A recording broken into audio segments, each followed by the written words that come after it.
భూమి, ఏంటది? బట్టలు ఎందుకు సర్దుకుంటున్నావు? ఇంత అర్జెంటుగా ఎక్కడికి వెళ్తున్నావు? ఈ ఊరు వదిలి వెళ్ళిపోతున్నావు. ఎందుకు? హాస్టల్లో ఎవరైనా ఇబ్బంది పెడుతున్నారా?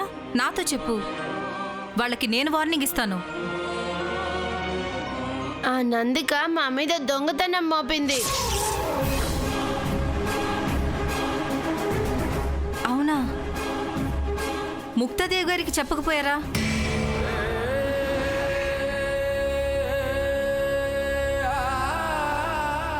అమ్మగారు కూడా నమ్మేశారు. నువ్వు దొంగతనం చేశావంటే ముక్తాదేవి గారు నమ్మేశారా? అందరూ అందరే. డబ్బున్నోళ్ళంతా ఒక్కటేనని తెలిసిపోనాది. అందుకే వెళ్ళిపోతాం.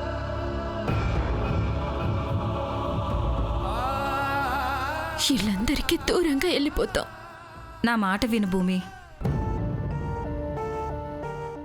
ఎవరి మీదో కోపంతో నీ చదువు, నీ భవిష్యత్తు పాడు చేసుకోవద్దు. క్షమించండి మేడం. ఉన్నంతకాలం కన్న బిడ్డలా చూసుకున్నారు. మీ మాట కాదంటున్నందుకు తప్పుగా అనుకోకండి. ఈ పట్నమే నాకు నచ్చలేదు. ఇక్కడ గాలి కలుసుదాం అనుకున్నాను. మనసులోనే ఈస నిండిపోయినది. మాకి ఊరొద్దు.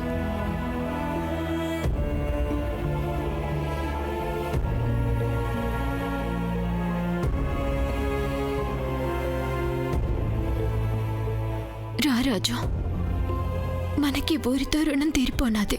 ఈ గతుకుల రోడ్డు, ఈ ఖరీదైన బండ్ల మధ్య నువ్వు సేమంగా నడవలేవని మనూరు తీసుకెళ్ళిపోతున్నాను. మళ్ళీ ఆ మట్టి వాసన సూత్తేనైనా నీకు హాయిగా ఉంటుంది.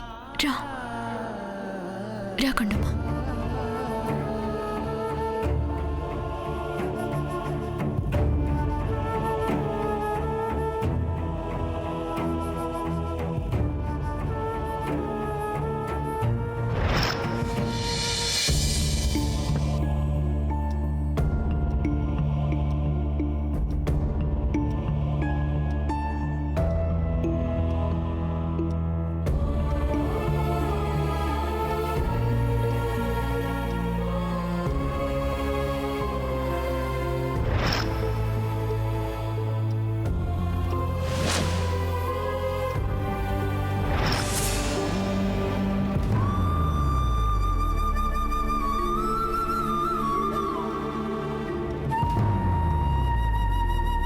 మీరేంటలా చూస్తున్నారు?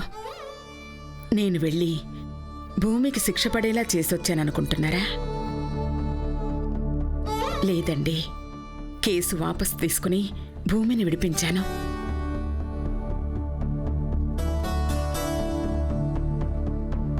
కానీ నా ఇన్నేళ్ల అనుభవమంతా ఆ ఒక్క క్షణంలో ఏమైందో, మనుషుల మీద నేను పెంచుకున్న నమ్మకం, ప్రేమాభిమానం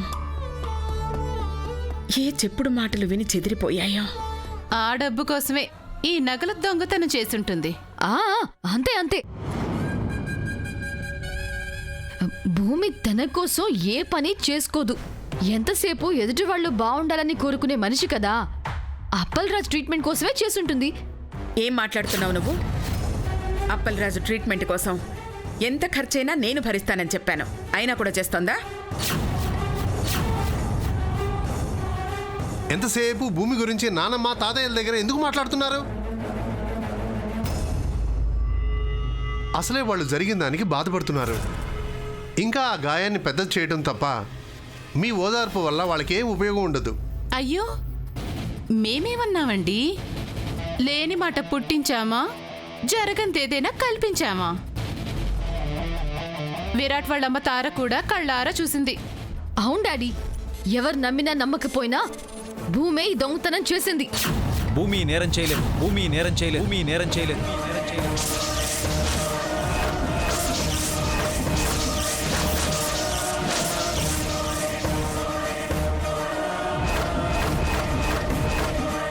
ఎస్, ఈ దొంగతనం భూమి చేయలేదు.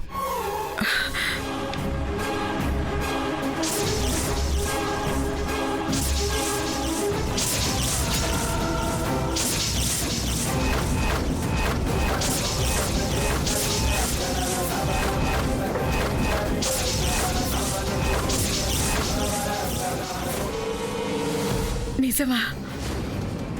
భూమికి నేరంతో సంబంధం లేదా? నిజం అమ్మమ్మగారు.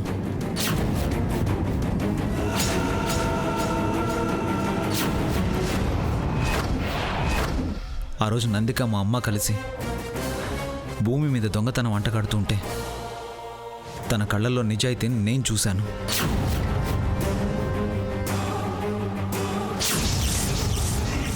అందుకే తొందరపడి పోలీస్ కేసు పెట్టద్దని బతిమలాడుకున్నాను. నా మాట నందిక వినలేదు, మా అమ్మ వినలేదు. నా మాట నందిక వినలేదు, మా అమ్మ వినలేదు.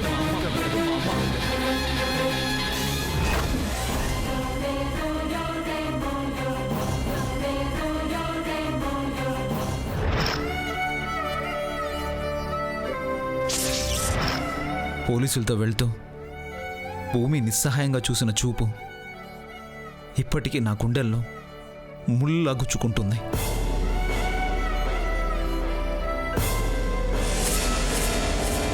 భూమి పేదింటి పిల్లే కావచ్చు, ఆమెకు డబ్బుతో ఎన్నో అవసరాలు ఉండొచ్చు, కానీ వాటిని కష్టపడి సంపాదించుకోవాలి అనుకుంటుందే తప్ప ఉదారంగా ఇచ్చినా తీసుకోదు. అలాంటి వ్యక్తిత్వం భూమిది.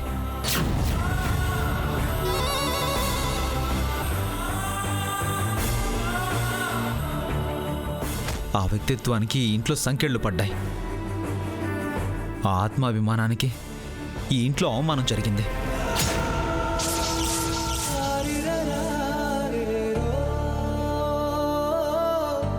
ఆ దారుణానికి నేను సాక్షినైనందుకు సిగ్గుపడుతున్నాను.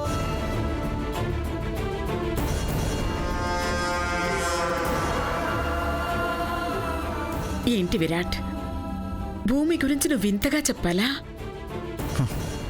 మీరు కూడా వెళ్ళలాగే ఎందుకు చేసావు ఈ పని అన్నారు కదా అమ్మగారు.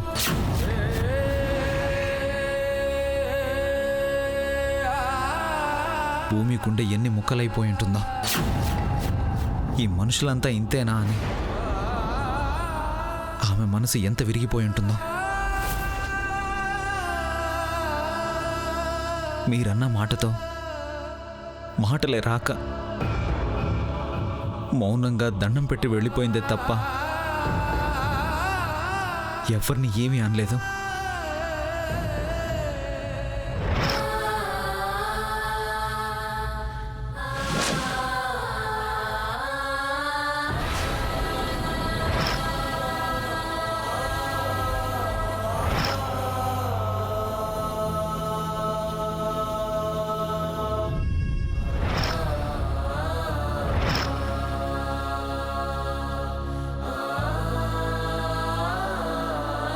ఏంటి విరాట్ సార్, దాని దండకం మొదలు పెట్టారు? నేనే చూశాను. అదే దొంగ, దాన్ని వెనకేసుకొస్తున్నారేంటి? అదేదో పైనుంచి దిగొచ్చినట్టు మాట్లాడుతున్నారేంటి? వాళ్ళు అలగా జనాలు, వాళ్ళ బుద్ధులే అంతా. ఇంకొక మాట భూమి గురించి మాట్లాడావంటే అమ్మమ్మ గారి ముందు నీ చెంప పగలగొడతాను.